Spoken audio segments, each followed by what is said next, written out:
দেখো দেখো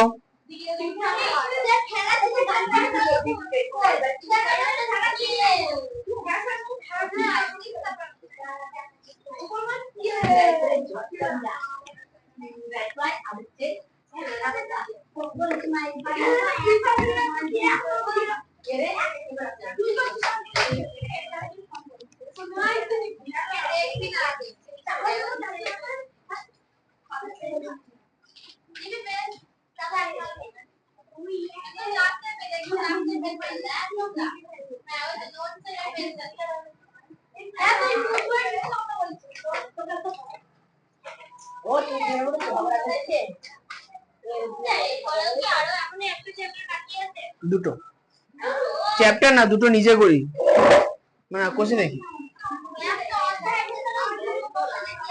হ্যাঁ হ্যাঁ,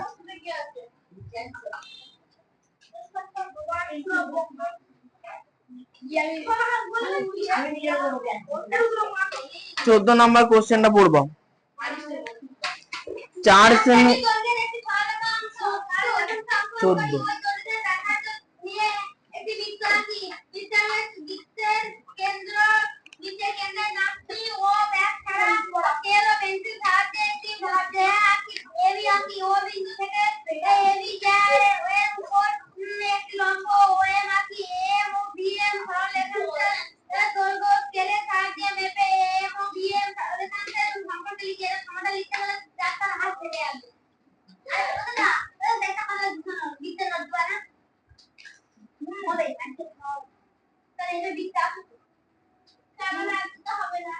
14 নম্বর কোশ্চেন।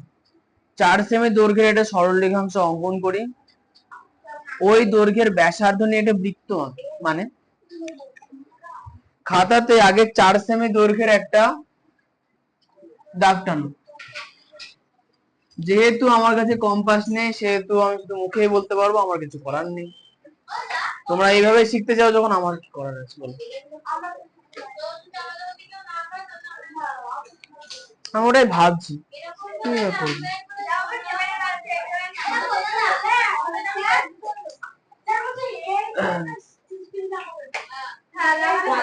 আমার দরকার নেই। আসল কথা হচ্ছে যদি কেউ দোষ করে কেউ বলবে না যে ও দোষ করেছে। আসল কথা হচ্ছে এটা।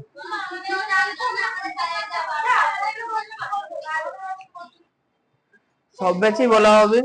যাই হোক, ক্ষতিটা তোমাদের হলো, আমার আর কি। যাই হোক, 4 সেন্টিমিটারের একটা দাগ টানো।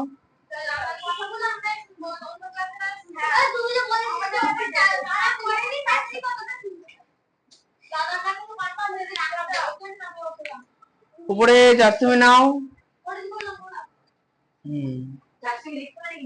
আমি কিন্তু উপরে 4 সেমি টানতে বলছি, খাতার মাঝখানে না, খেয়াল রাখবা। ও, এটা পিটিও লিখে দিলে ভালো হতো, বুঝলে, আমি খেয়াল করি। খাতার উপরে 4 সেমি টানো। যাই না,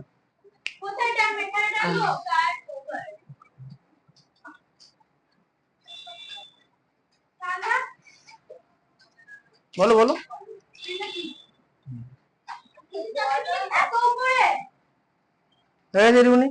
এবার কম্পাসের সাহায্যে 4 সেমি মাপ নাও।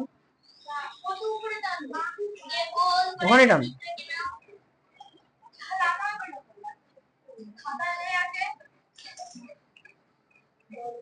কম্পাসের সাহায্যে 4 সেন্টিমিটারের মাপ নাও।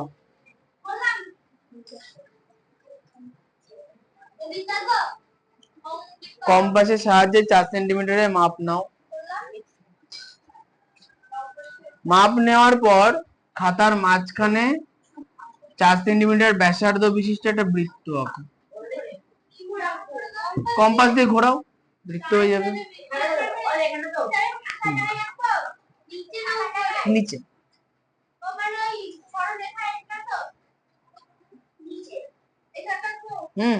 হ্যাঁ হ্যাঁ, ওর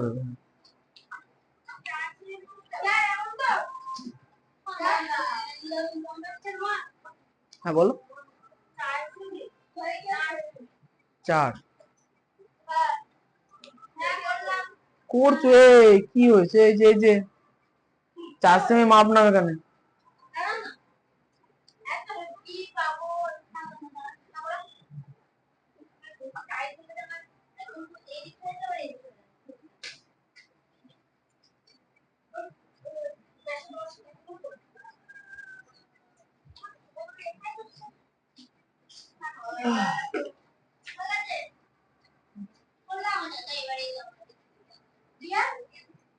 হয়ে গেছে,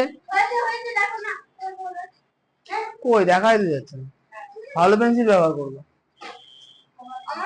ঘষবানা আইছি। হ্যাঁ হ্যাঁ, আচ্ছা এরপরে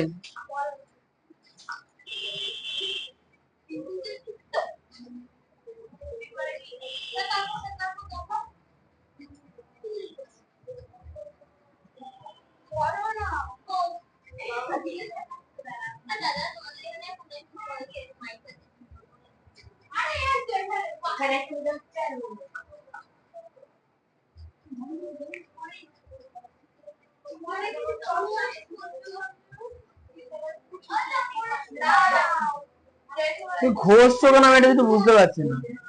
একবারে করবো তো পুরোটা, আর ভগবান দুটো হাত দিয়ে আড়াই হাতে খাতাটা চেপে ধরো, তাও একটু গাঢ় হয়েছে। আজ এবার তাহলে বৃত্ত আঁকার পর বলছে বৃত্তের কেন্দ্রের নাম দি ও। তাহলে যে বৃত্তের কেন্দ্র যেখান থেকে কাঁটা বসিয়েছিলে সেখানে একটা ফোঁটা দাও, দিয়ে লেখো ও। কেউ কিন্তু এই যে গোল্লা পাকা বানাও, হ্যাঁ হ্যাঁ ও দাও। এরপরে বলছে ব্যাস ছাড়াও, নিচে বসাও নিচে, ব্যাস ছাড়া, হ্যাঁ হ্যাঁ কি বলবা সব। বলছে কি ব্যাস ছাড়া স্কেল ও পেন্সিলের সাহায্যে জ্যা এবি আঁকি। আচ্ছা জ্যা মানে কি, বৃত্তের পরিধির উপরে দুটো বিন্দু নিয়ে সেটাকে যদি জুড়ে দিই সেটা জ্যা হবে, কিন্তু যদি সেটা বৃত্তের কেন্দ্রবিন্দুগামী হয় সেটাকে আমরা কি বলবো, ব্যাস। তারপর হচ্ছে ব্যাস ছাড়া, তাহলে ব্যাস ছাড়া তুমি নিচে এখানে এ বিন্দু দাও, এখানে বি বিন্দু দাও, জাস্ট পেন দিয়ে দাও, পেন্সিল দিয়ে দাও আর কি, পেন্সিল দিয়ে নর্মাল স্কেল দিয়ে জুড়ে দাও, তাহলে এই হচ্ছে পেন্সিল। সব পেন্সিল দিয়ে করবো।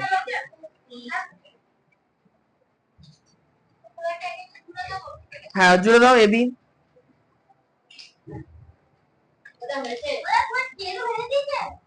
না স্কেল ঘরে আছে, ওরা আমার ইচ্ছে নেই আমার। হ্যাঁ হয়েছে, হ্যাঁ হ্যাঁ হ্যাঁ আসি। আচ্ছা একটা জিনিস মনে রাখবা, এ আর বি যেন বৃত্তের কোনো অংশের সঙ্গে না লেগে থাকে। হ্যাঁ এ আর বি যেন বৃত্তের কোনো অংশের সঙ্গে লেগে না থাকে, যে এ এর মধ্যে ঢুকে গেল, এরকম যেন না হয়, খেয়াল রাখবো, টাচ না করে। এরপরে বলছে ও বিন্দু থেকে এবি জ্যায়ের ওপর একটি লম্ব ও এম আঁকি। তাহলে দেখো তো বলেছে কি এবি জ্যায়ের ওপর ও বিন্দু থেকে একটা লম্ব আঁকতে বলেছে, তার মানে কি এবি জ্যায়ের সাপেক্ষে ও বিন্দু কি, ও বিন্দু হচ্ছে বহিস্থ বিন্দু, তাহলে বহিস্থ বিন্দু থেকে লম্ব আঁকার নিয়ম কি, বহিস্থ বিন্দুতে কাঁটা বসাও। কেমন করে কাঁটা বসাও বুঝেছ। এবার এ পর্যন্ত মাপ নাও, হ্যাঁ এ অবধি। এবার দেখো তো ওই মাপটা তুলে ও থেকে বি পর্যন্ত মেপে দেখো একই হচ্ছে কিনা, একই হবে, বৃত্ত বলে একই হবে হচ্ছে। এবার দেখো রাউন্ড ঘোরাতে যাও, দেখো এই পরিধির উপর দিয়ে যাবে, দেখো যাচ্ছে না, তাহলে কি করবা, হয়ে গেল এটুকুনি। আচ্ছা এটুকুনি হয়ে যাওয়ার পরের নিয়ম কি, সেম মাপ থাকতে পারে বা মাপ ছোট বড় মাপ একই থাক। এবার এখানে কাঁটা বসাবা এ বিন্দুতে, দিয়ে এইদিকে বড় করে কাটবা,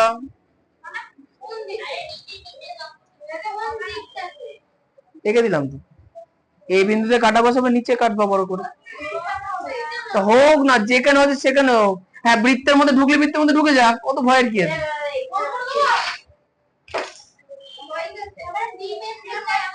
এবার হ্যাঁ হোক, এবার বি বিন্দু থেকে এটাকে কাটো,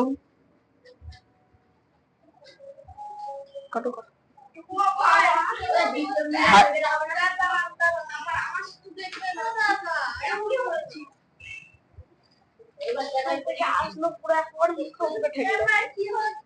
কি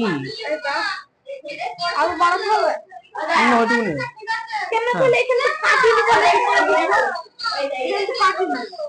তাহলে একটু কাটো। হ্যাঁ ওরকম, হ্যাঁ হয়েছে, হ্যাঁ ওরকম, হ্যাঁ হ্যাঁ হয়েছে, হ্যাঁ নিশানা রয়েছে, ভালো হয়েছে, সব থেকে ভালো হয়েছে। যাও, হ্যাঁ হয়েছে, এই হয়ে গেছে, হয়ে গেছে। আচ্ছা এরপরে এই ও বিন্দুর সঙ্গে নিচে যে বিন্দুটা পেলাম সেটা মিলিয়ে দাও। আচ্ছা ও যদি কেটে যায় তাহলে ওটা মুছে নিয়ে সাইডে লিখবো। বাইরের কোনো বিন্দু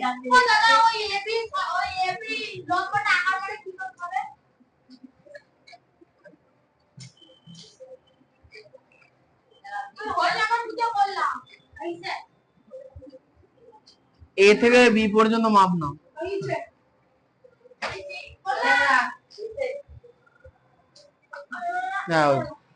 হয়েছে দেখো, আরে হয়েছে।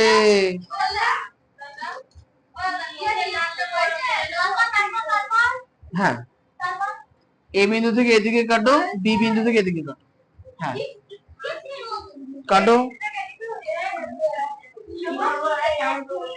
ও করছে, তুমি কেন, তো হয়ে গেছে। হ্যাঁ হয়েছে। এবার এই বিন্দুর সঙ্গে এটা জুড়ে দাও।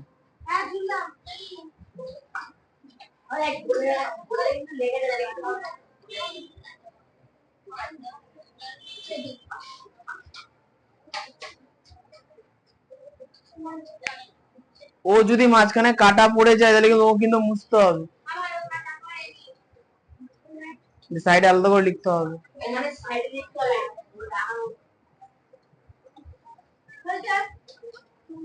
হ্যাঁ কিন্তু দুবার ঘষেছে অনেক সাইডে। খাতায় জ্যামিতি ছবিতে নোংরা করলে হবে না, নিজেই বুঝতে পারছি। তুমি পেন্সিল গুলো চেঞ্জ করবা, বাজার থেকে নতুন পেন্সিল কিনতে হবে। বাজার থেকে বলবা যে গাঢ় দাগ বসে এমন পেন্সিল দাও, আর হচ্ছে ওই মোটা শীষওয়ালা পেন্সিল নেবা না। হতে পারে, আমি জানি না, দেখছি। শেডিং মোটা হয়, অফসরে পেন্সিল নেবা তাহলে হয়ে গেল, অফসরে তো ওদের পাওয়া যায়। আর তাতে বলো তোমার হাত দিয়ে চাপ দেওয়া সে বলছে কি করে একটু গাঢ় করে করে দেবে। তোমার গুলো ঠিকই আছে, তোমার গুলো ঠিক আছে, আইসিটা শুধু বোঝা যাচ্ছে না।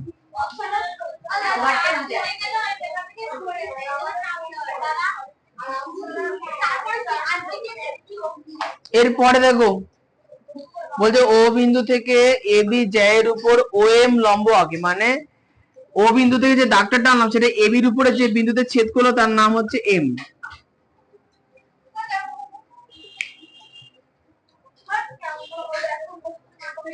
তুমি কি করবে সেটা বলো, শুধু এম লিখেছি আমি। আচ্ছা তুমি কি বলতে চাও আমাকে পরিষ্কার করে বলো, আমি তোমার জন্য কতক্ষণ দাঁড়িয়ে থাকবো। খাতা তোলো দেখি।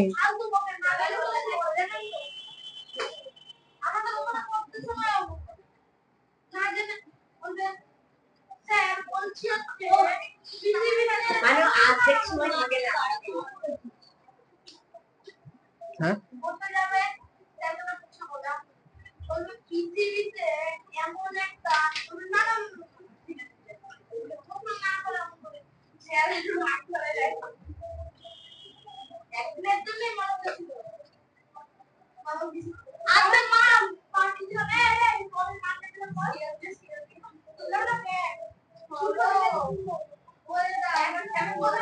তোমার এই পরচর্চার এখনো ধর্ম গেল না। এরপরে তুমি একবারে বাড়ি যাবো, ঠিক আছে, টয়লেটের কোনো অপশন নেই তোমাদের। আচ্ছা শোনো, এবার বিষয়টা হচ্ছে যে এই যে ও থেকে যে দাগটা টানলাম সেটা এবি কে যে বিন্দুতে ছেদ করলো তার নাম এম। এবার এর পরের লাইনে কোশ্চেনে কি বলেছে, বলেছে যে এ এম ও বি এম সরলরেখাংশের দৈর্ঘ্য স্কেলের সাহায্যে মেপে যাচাই করি। তাহলে তাহলে না, তাহলে এ থেকে এম মাপো স্কেল দিয়ে, আর এম থেকে বি মাপো স্কেল দিয়ে। স্কেল বাবা স্কেল,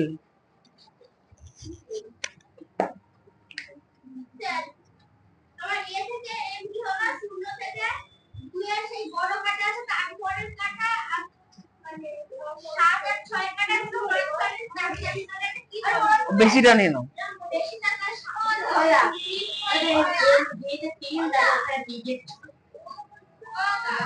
ওটা বলিনি আমি, আমি বললাম যে এ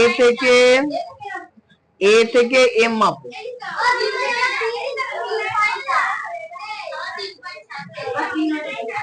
তিন, এম থেকে বি মাপো। যাই হোক, তুমি কিছু বলবা?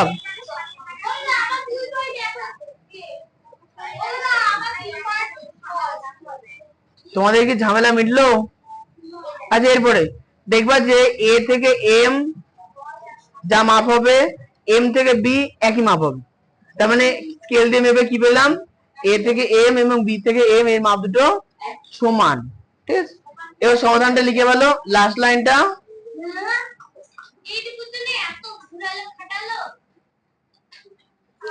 লেখো।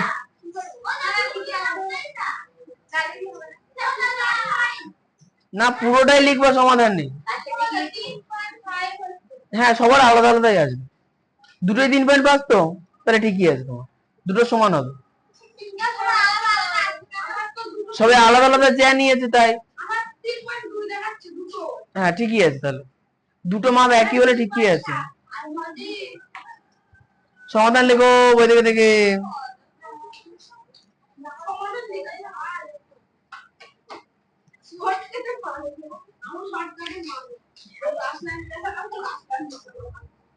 তোমরা বাধ্য নয় বলেই তো তোমাদের পড়াশোনা তৈরি করা হয়েছে, তোমরা বাধ্য হও। তোমরা বুঝতে পারলে না মাঠে চাষ করা কি কেন তাহলে পড়াশোনার মধ্যে রাখা হলো না? ভাবো, কৃষি বিজ্ঞানে না, কৃষি বিজ্ঞান তোমরা যেটা জানো সেটা খুব অল্প। মানে সবকিছুর মধ্যে কেন বইপত্র আনা হলো এবং সেটা মুখস্থ করে পরীক্ষা সিস্টেম তৈরি করা হলো।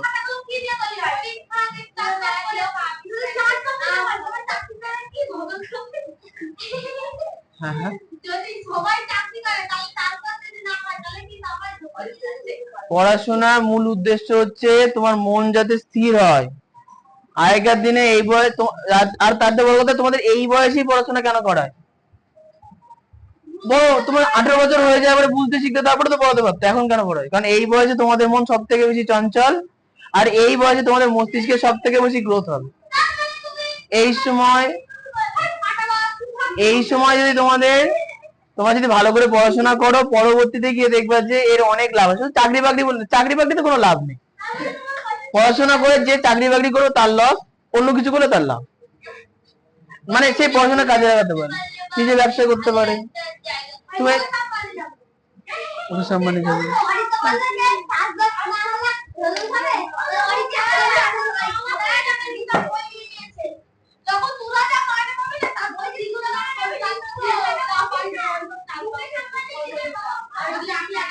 আচ্ছা, নাম লিখে বলো,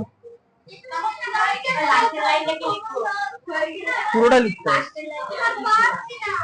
লাস্টের লাইনটা লিখবা যে এ এম সম্পর্ক লিখে লেখা আছে না, ওই সম্পর্ক হলো ওই পর্যন্ত আগে লেখো, তখন আমি বলে দেবো। যা লেখা আছে পুরোপুরি সেম লিখবা। হ্যাঁ, সম্পর্ক হলো A M equal to B M.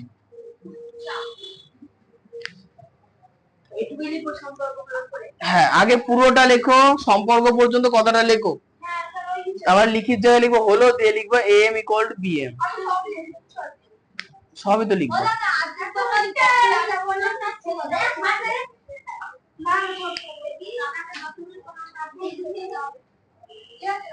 দশমীর দিন আসবা,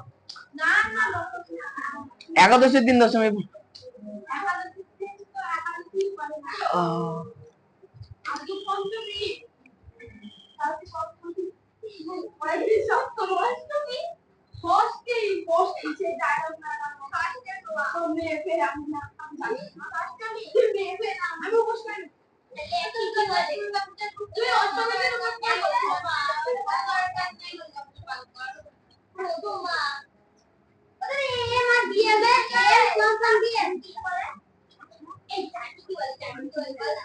আচ্ছা, তুমি কি সোজা হয়ে বসতে পারো না?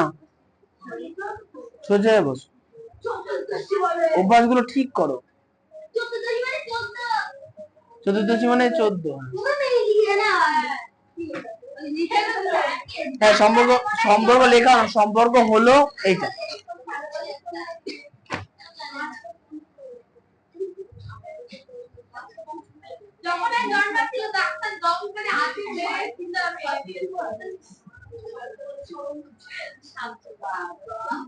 আগামী ক্লাসে আগে করে আছে।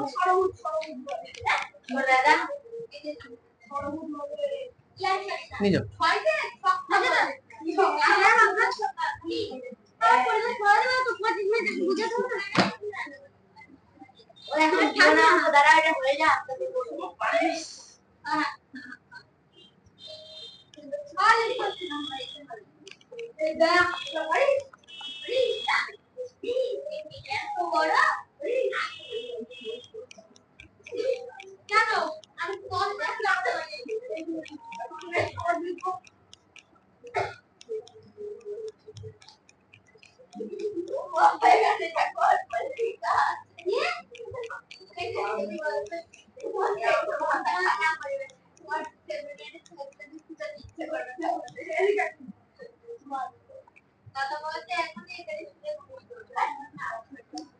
হয়ে গেছে লেখা।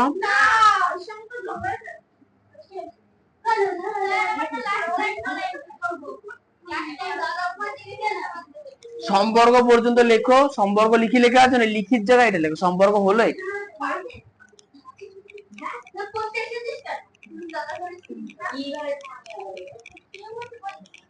না না, সৃজিতা মেয়েটা খুব ভালো। আয়ুষী হলো পচা।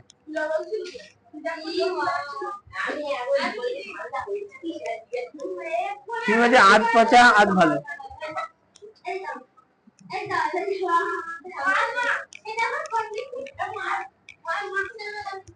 আমি জানি না, ওই অর্ধেক অর্ধেক, সব দিক থেকে অর্ধেক অর্ধেক।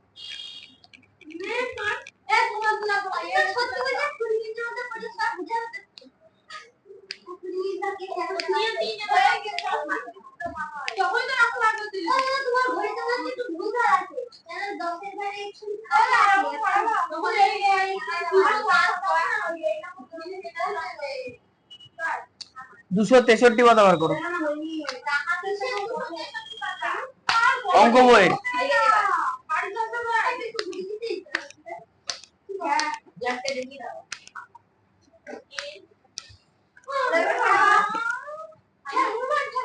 রবিবারে কি আছে?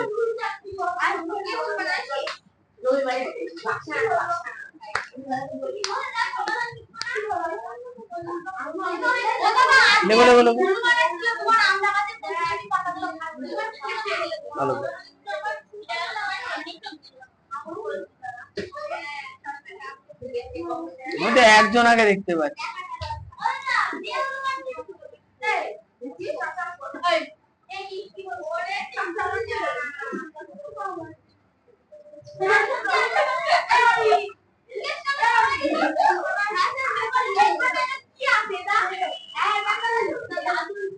সমাধান লেখো।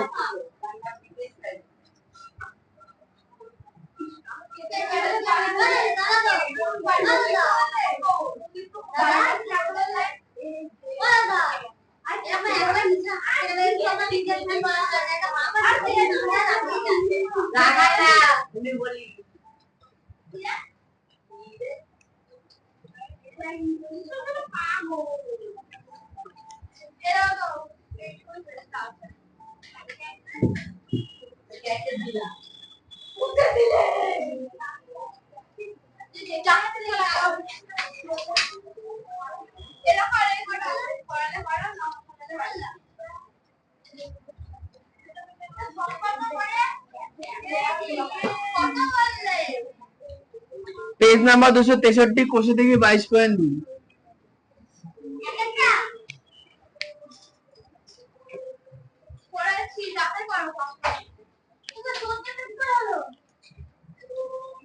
দেখো একের প্রশ্নটা কি বলেছে, স্কেল ও পেন্সিল কম্পাসের সাহায্যে এবি একটি সরলরেখাংশ আঁকি যার দৈর্ঘ্য 5 সেন্টিমিটার, হাতে কলমে কাগজ ভাঁজ করেও, আচ্ছা কাগজ ভাঁজ করতে বলেছে আমরা করব না, বাদ দাও।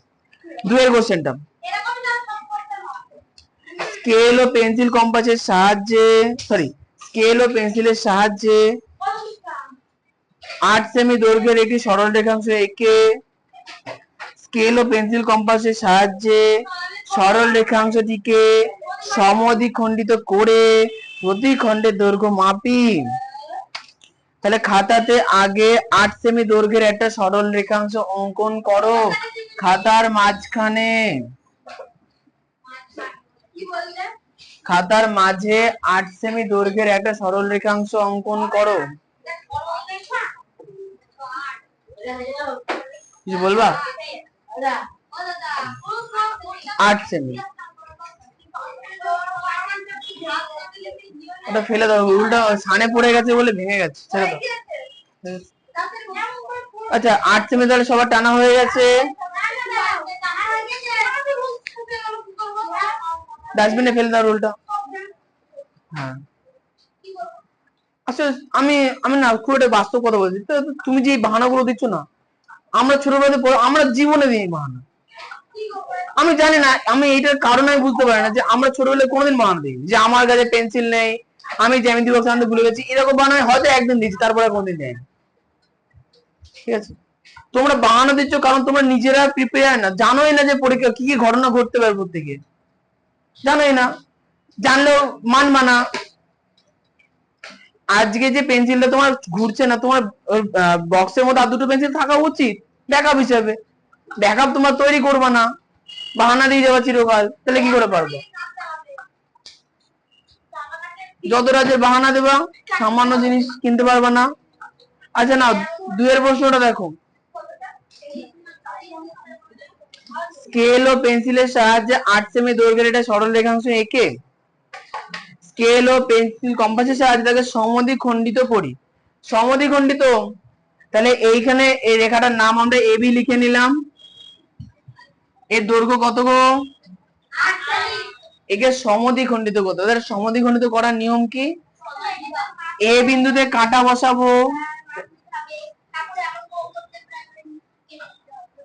এ বিন্দুতে কাঁটা বসাও, এ বি লেখোই নি, এ কোথা থেকে বসাবো? এ বিন্দুতে কাঁটা বসাও। এবার দেখো চোখের আন্দাজে অর্ধেকের থেকে একটু বেশি নাও, চোখের আন্দাজে কম্পাসকে অর্ধেকের থেকে একটু বেশি বড় করো, দিয়ে উপরে একবার কাটো, নিচে একবার বড় করে কাটো। বলবো হ্যালো, হ্যাঁ না ওদের ছুটি হতে হতে 11টা 10-15 বেজে যাবে।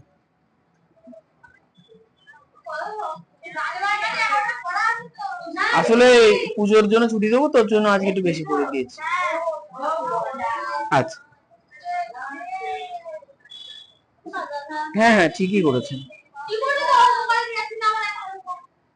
আচ্ছা তাহলে কি বললাম, এতে কাটা বসাও, দিয়ে চোখের আন্দাজে অর্ধেকের থেকে একটু বেশি মাপ নাও, দিয়ে উপরে একবার কাটো, নিচে একবার কাটো।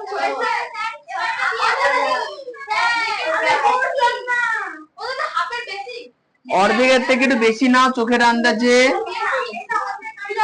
অর্ধেক মনে করো এইটুকুনি যদি হয়, চোখের আন্দাজে এইটুকুনি হতো, তাহলে একটু বেশি নাও কাটা।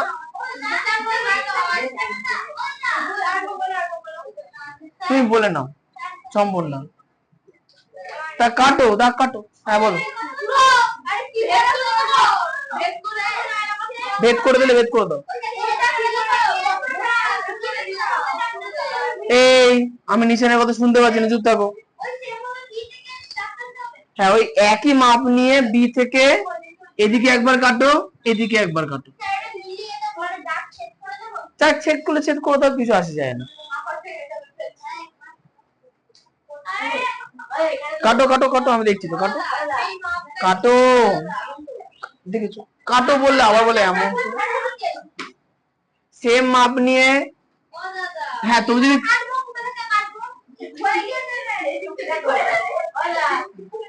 ঠিকই আছে, এ থেকে বসিয়ে কেটেছো, এতে বসিয়ে প্রথমবার দাগ কেটেছো, সেম মাপ নিয়ে বিতে বসিয়ে কাটো। হ্যাঁ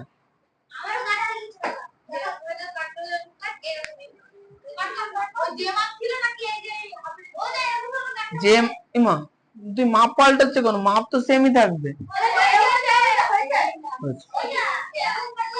হ্যাঁ,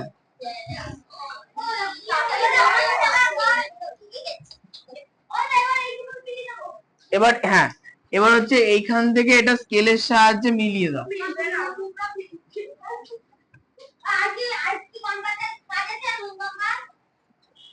এরকম না ফালতু প্রশ্ন আমাকে জিজ্ঞাসা করবো না।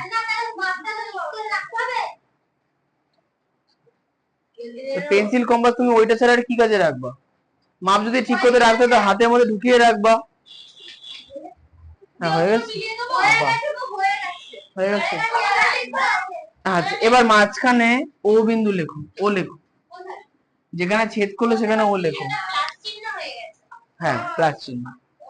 এবার হচ্ছে যে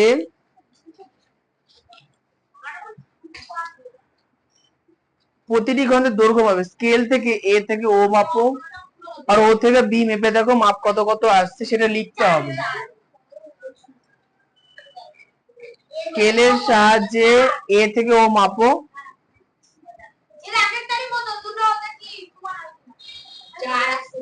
4 আসছে, তাহলে এদিকে লেখো 4 সেমি, এদিকে লেখো 4 সেমি।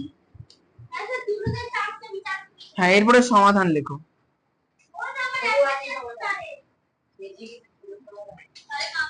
হ্যাঁ বলো।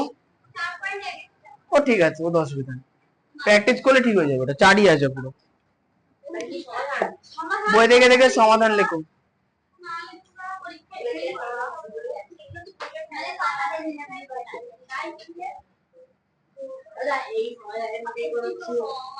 কিচ্ছু দরকার নেই, বই দেখে দেখে সমাধান লেখো।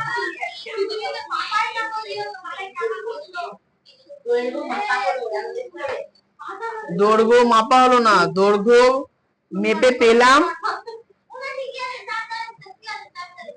4 সেমি।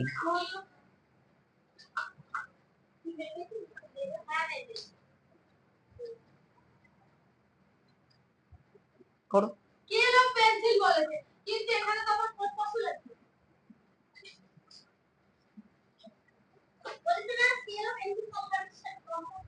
ও কোশ্চেন পড়েনি।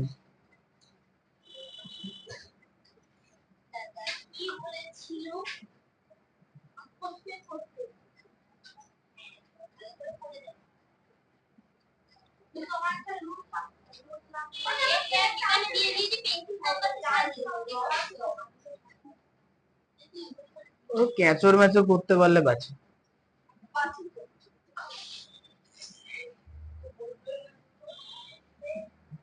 শুধু বলবে ক্যাচর আর ম্যাচর, সাউন্ডের নাম ক্যাচর ম্যাচর।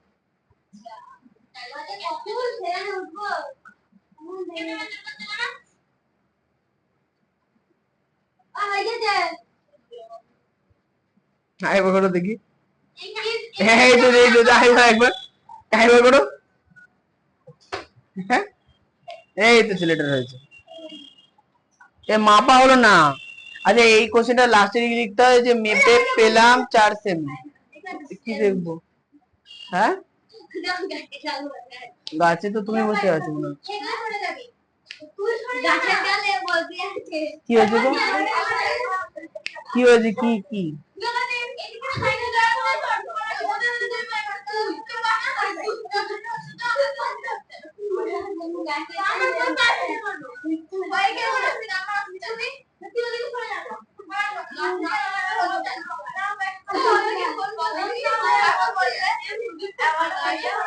কাকে? একজন ফোন করেছিল, তাকে আমি কেন বলবো কে ফোন করেছিল? আমার ফোনে যে কেউ ফোন করতে পারে, তোমায় কেন বলবো? তোর মা ফোন করেছিল। এই শোনো, এই কোশ্চেনের সমাধানে লাস্টে কি লিখতে হবে বলো তো? প্রতিটি খণ্ডের দৈর্ঘ্য সমান। দেখে নাও খাতায়, সবাস। এই কোশ্চেনটার লাস্টের লাইন, প্রতিটি খণ্ডের দৈর্ঘ্য সমান।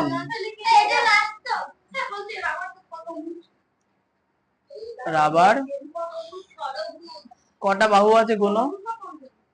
কটা বাহু আছে গোনো?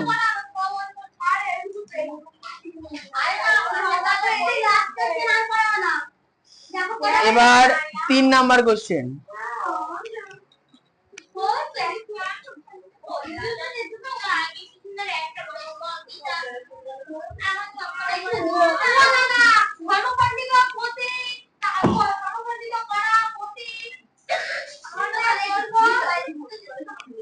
দেখো 3-এর প্রশ্নটা কি সহজ প্রশ্ন দিচ্ছে। দেখো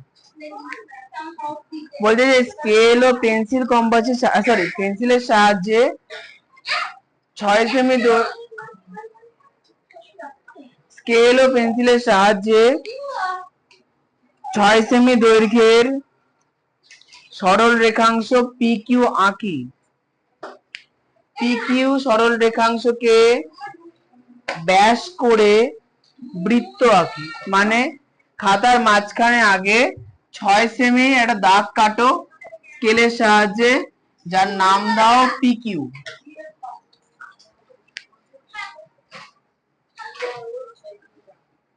আচ্ছা এটা কিন্তু পরিষ্কার বেজে করবা, ও তো ওখানে হয়ে যাবে তোমার, কারণ এখানে বৃত্ত আঁকতে বলেছে। যদি 6, হ্যাঁ করো করো 6।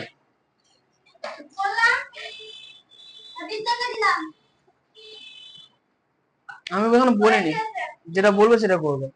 6 সেমি জানা হয়েছে।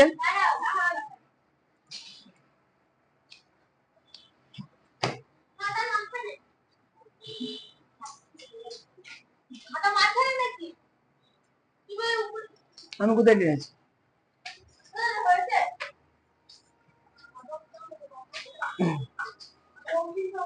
আরো নিচে নাও।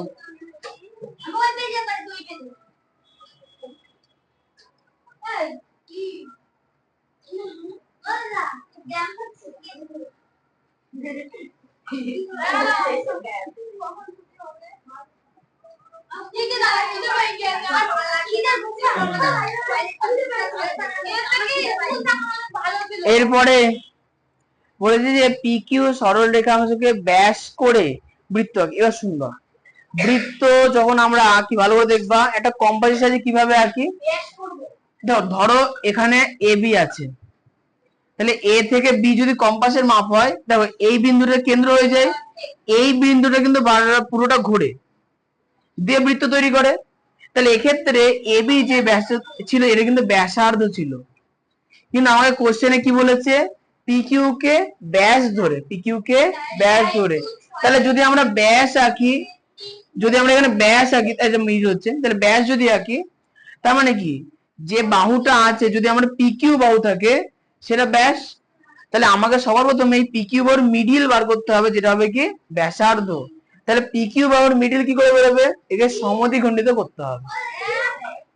কি করতে হবে, সমদ্বিখণ্ডিত। তাহলে সমদ্বিখণ্ডিত করার নিয়ম কি, P বিন্দুতে কাটা বসাবো, অর্ধেকের বেশি মাপ নেবো, ফার্স্ট রাউন্ড কাটবো।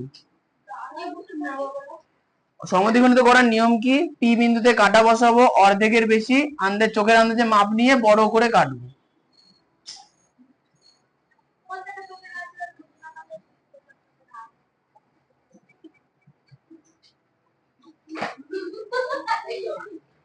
মাপ সমান থাকবে, সেম মাপ নিয়ে Q বিন্দুতে বসিয়ে উপরে একবার কাটবো, নিচে একবার কাটবো।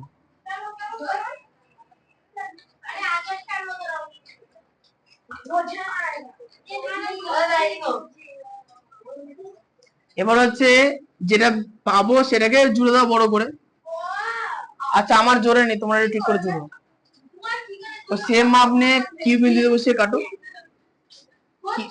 কিউ বিন্দুতে গো, হ্যাঁ হ্যাঁ হ্যাঁ করো, উপরে কাটো নিচে কাটো, নিচে কাটো, সরে গেলেই ভুল হবে। হ্যাঁ বাড়ি থেকে ঠিক করবো, হ্যাঁ ঠিক আছে।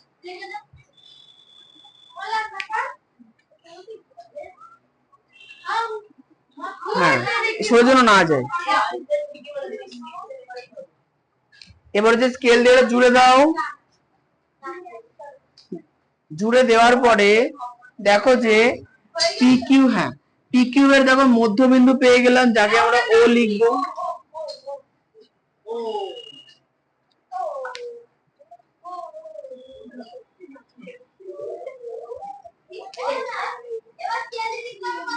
এবার O থেকে Q এর মাপ নাও, কম্পাসের সাহায্যে ও বিন্দুতে কাঁটা বসাও, কিউ বিন্দুতে পেন্সিল নাও। কম্পাসের সাহায্যে ওতে কাঁটা বসাও, কিউতে মাপ কিউ পেন্সিল বসাও। হ্যালো, না না ছুটি হয়নি, 11:10 দিকে ছুটি হবে।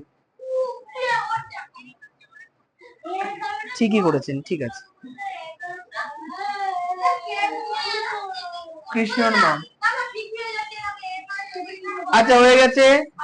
এবার ও থেকে কিউ পর্যন্ত মাপ নিয়ে ওই একটু পেন্সিলে ঘুরিয়ে দেখো তো পিতে গিয়ে বসছে কিনা। ও থেকে পি পর্যন্ত মাপ নাও কম্পাসে।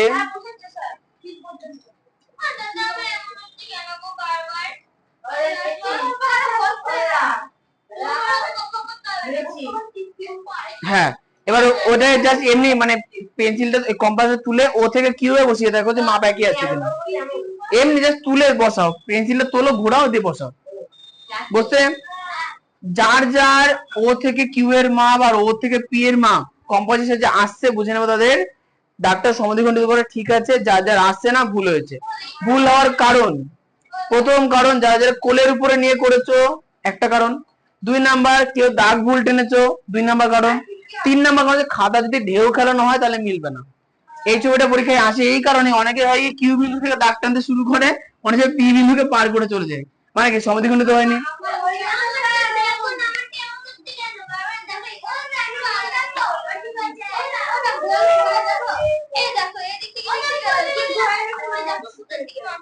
ধর পেন্সিল হয়তো নড়ছে।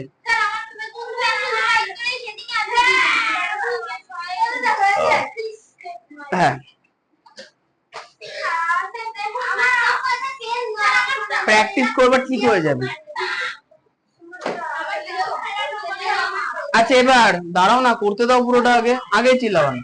এই এবার ও থেকে কিউ পর্যন্ত মাপ নাও, ওতে কাটা বসাও, কিউতে মাপ নাও, দিয়ে এবার রাউন্ড করা শুরু করে দাও।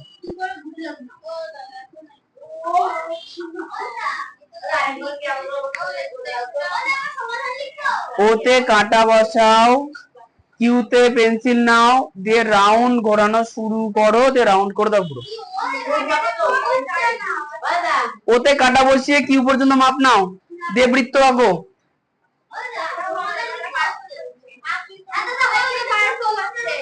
ভাইটা তুই কোলের উপর খাতা দেখো ডেবে গেছে।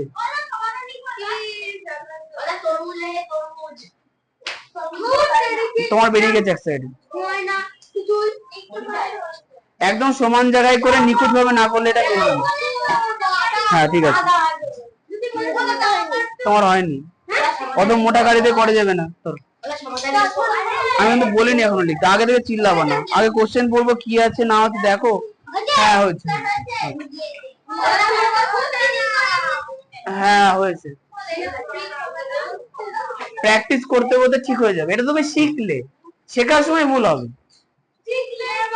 বাড়ি গিয়ে যখন প্র্যাকটিস করবা তখন দেখবা ঠিক হয়ে যাবে। আচ্ছা নিশান, ক্যামেরার সামনে তো ধরলে খাওয়া দাওয়া, ক্যামেরা দেখো যে লেখাগুলো বা এগুলো পরিষ্কার আসছে কিনা।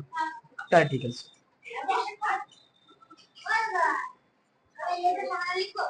আমি বলেছি তাহলে ঠিক আছে, হয়ে গেছে। শোনো না, তোমাদের 3 নাম্বার ভুল, যখন তুমি ডান হাত দিয়ে কম্পাস ঘোরাতে দেবে যে খাতার পেজ গুলো মুড়িয়ে মুড়িয়ে যায় চাপের জন্য, খাতার পেজটাকে বাঁ হাত দিয়ে শার্ট করে ধরে ডান হাত দিয়ে বৃত্ত ঘোরাবে, তাহলে দেখবে ঠিক হবে। হ্যাঁ এবার সমাধান লিখো।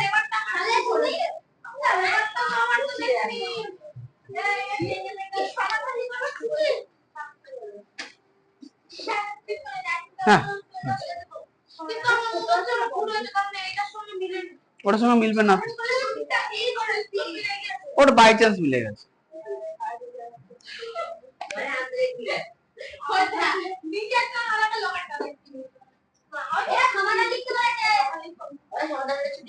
সমাধান বই দেখে দেখে লেখো।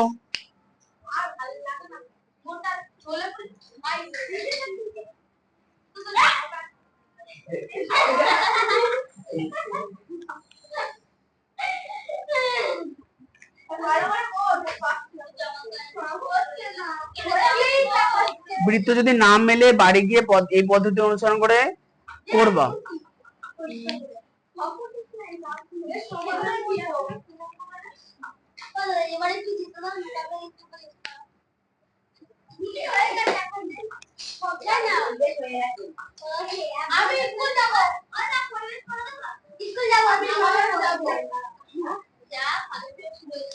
কলেজ যাবা?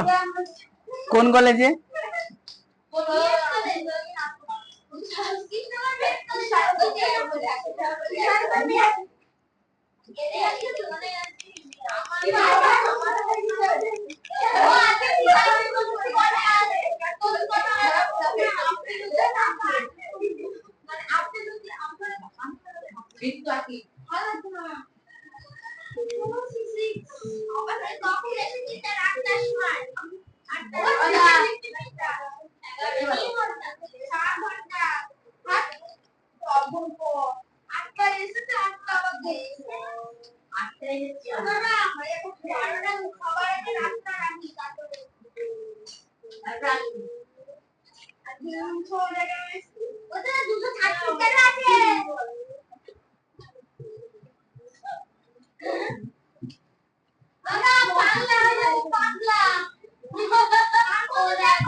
সমাধান লিখতে হবে না তো, তোমরা জাস্ট ছবিটা খুব সমাধান একবার বা দুবার লিখবা। আমি জানি না কিছু, আমি যখন পরীক্ষা নেবো তখন আমাকে জিজ্ঞাসা করবো।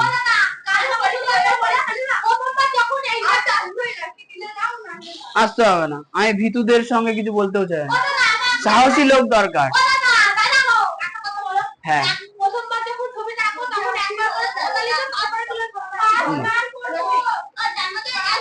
একবার সমাধান লিখবা সঠিকভাবে বুঝে বুঝে, বাকি 4টে ছবিতে সমাধান লিখবা না, কিন্তু ছবি ভালো করে প্র্যাকটিস করবে, ঠিক আছে? বললাম যে একবার ছবি, প্রথমবার ছবি এঁকে সমাধান লিখবা ঠিকঠাক করে, তারপরের ছবিগুলোতে সমাধান লিখবা, ছবিটা ভালো করে প্র্যাকটিস করবা। চেপে রাখো, চেপে রাখো।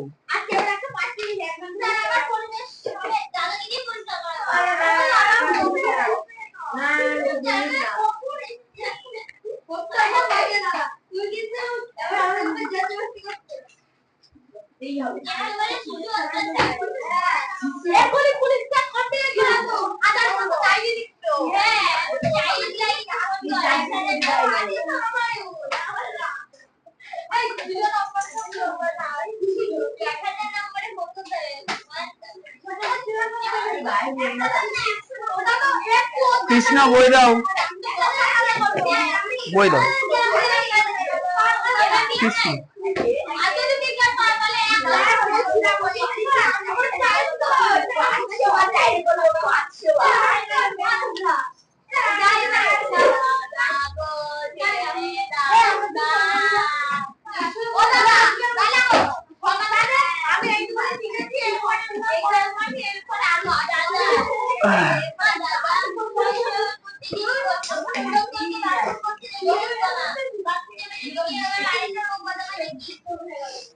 আমি তোমাদের এই কারণেই বলেছি তোমরা নিজেদের নিতে ভালো। যখন ক্লাসে আসো তার আগে কেন করে আসো না? হ্যাঁ তাহলে এটা চেপে রাখো, 2 ঘন্টায় কোনো সমস্যা নেই। 291 পাতা বার করো, দাঁড়িয়ে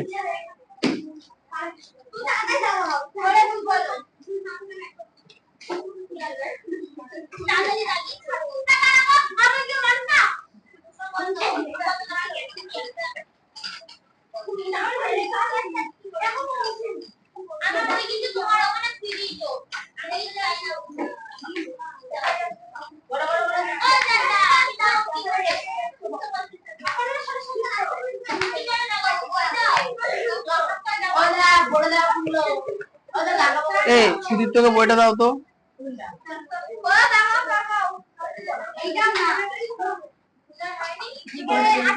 এই তুমি এখানে ঘাটাঘাটি কেন করছো? ও কাছে বসে আছে, টুক করে নিয়ে দেবে না, ঝামেলা করবো গিয়ে, এই জন্য তোমাকে যেতে দিই না। ঠিক আছে, 15 নাম্বার প্রশ্ন দেখাও। ম্যালেরিয়া, ফাইলেরিয়া, ডেঙ্গি রোগ সৃষ্টিকারী মশার নাম। ম্যালেরিয়া রোগ সৃষ্টিকারী মশার নাম হচ্ছে স্ত্রী অ্যানোফিলিস মশা। ফাইলেরিয়া রোগ সৃষ্টিকারী মশার নাম হচ্ছে স্ত্রী কিউলেক্স, এবং ডেঙ্গি রোগ হচ্ছে এডিস মশা। হয়ে গেল। আচ্ছা, এবার ম্যালেরিয়া রোগ নিয়ন্ত্রণের উপায়, রাত্রিবেলা মশারি টাঙাতে হবে, বাড়ির আশেপাশে পরিষ্কার রাখতে হবে যেন জল না জমে, ইত্যাদি। 16 নম্বর প্রশ্ন, মশার হাত থেকে রক্ষা পাওয়ার উপায়। হ্যাঁ, আচ্ছা দেখবো যে আগে এই আমাদের দিঘিতে আগেকার দিনে কি হতো, প্রচুর মশার বাচ্চা হতো। তারপরে এখন একটা মাছ চাষ করা, যার জন্য হয় না। মাছের নাম কে জানে? তেলাপিয়া মাছ। কেন তেলাপিয়া মাছ কি করে?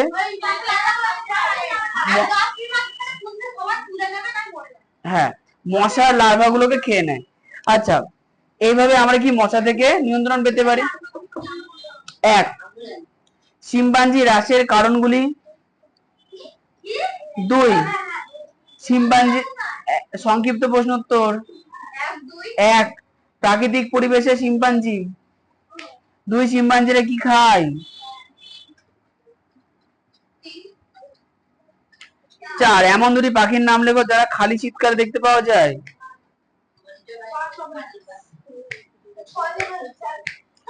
5, কাক কি খায়? 6, কাক কেন ঝাড়ুদার পাখি?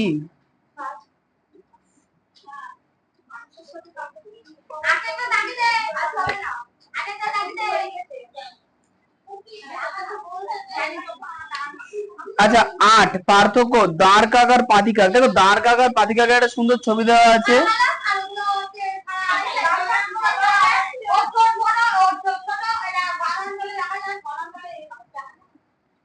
ধন্যবাদ। 9, মশা রক্ত পান করে কেন? ডিম পাড়ার জন্য। মশা আসলে স্ত্রী মশা, রক্ত পান করে ডিম পাড়তে পারে না।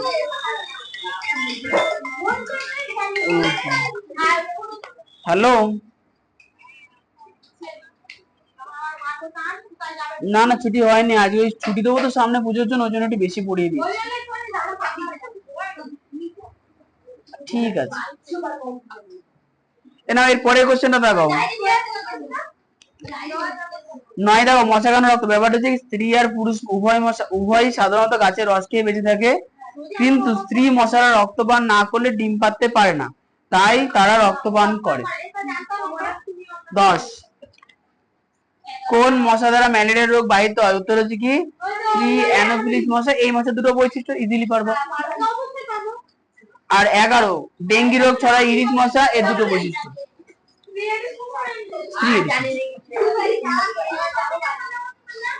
10 পুরোটা, 11 পুরোটা। সবাই ভালো করে পুজো কাটাবা।